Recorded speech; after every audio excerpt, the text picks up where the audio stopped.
The feeling I get when I ride my motorcycle, it's hard to put words to.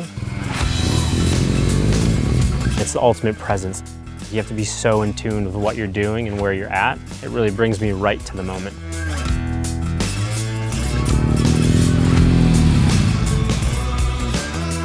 I'm Ben, and I'm a designer and a builder. I love photography and riding my motorcycle. I enjoy listening to music a lot while I'm riding. There's something that adds to the experience for me. It's like I'm the movie star of my own movie.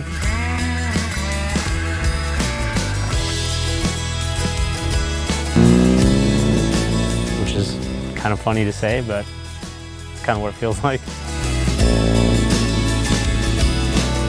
I use the amp neckband while I ride because it allows me to really pay attention to what's going on outside of the podcast that I'm listening to or the music that I might be playing.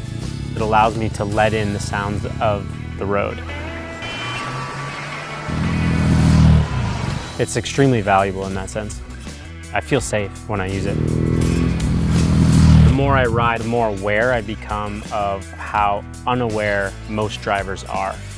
I have to be so locked in with what every single person on the road might do. Now I can listen to music on my motorcycle and be safe.